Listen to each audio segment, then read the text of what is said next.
Assembly Against Racism. We believe it's worth your time, that you'll find the things that we're talking about to be of interest to you. I'm sure that if something goes down on November 3rd, that was clearly an attack on the right of people to vote, instigated by thugs, racist thugs, that people will be in the street. They'll be in the street like they were for all of the victims of police terror that we've been marching around these past few months. We're all workers here. Yep. We're all workers here. We're all workers here. We're all workers here. We're all workers here. Affiliation, I'm with the Workers' Assembly Against Racism, which just is to say, I'm with you. As a farmer, what I see right now here is that we are ripe. We're ripe for revolution in our workplaces, in our communities, in our interpersonal relationships. The solidarity that exists here in this country must also extend to the people of Puerto Rico. Really, we are one people that all want a better society and a better way of living for ourselves, our children, and our grandchildren. Imagine that, not knowing what the next year is going to be like.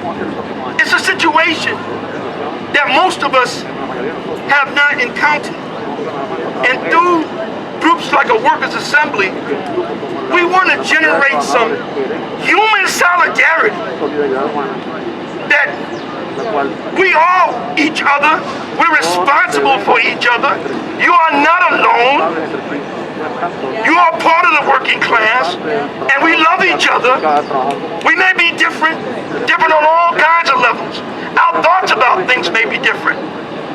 But still, there is a basis for unity, and no one need be alone and afraid. No one need be alone and afraid anymore. I bring you greeting. I bring you unity. During these troubling times, I come before you representing transit workers, the men and women that moved New York. I also come on behalf of the president of the Coalition of Black Trade Unionists, New York chapter, sit on the international board, representing 1.2 million workers. So we are concerned about a coup. That is to say, the president saying on more than one occasion, if he loses the election, that won't leave office. That ballots won't be counted if they're sent in by mail. That is to say, more likely by Democrats. But still, we must speak up. And in doing so, we defend our rights.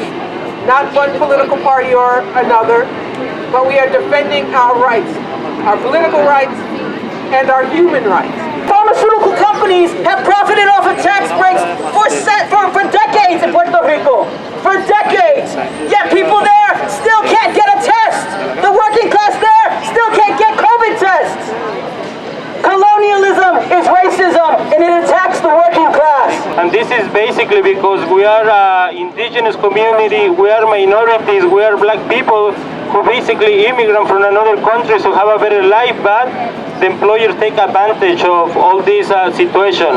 So there's something wrong with this system, and we have to collectivize our struggle. We have to find a way to brainstorm and utilize our collective power and our collective energy to change this dynamic.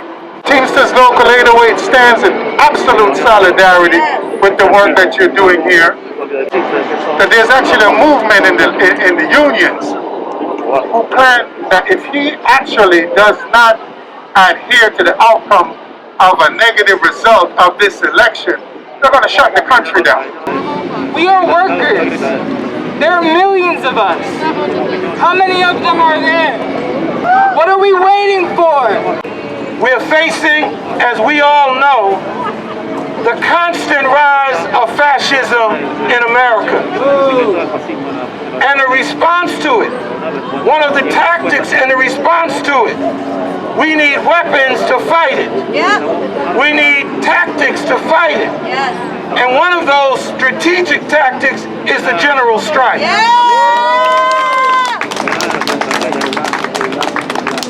Working people and oppressed communities have been fighting for decades to crystallize the general strike. The ability to shut America down, to take that instrument in our hands and teach people that power exists in the hands of the people. That nothing can go on without the people.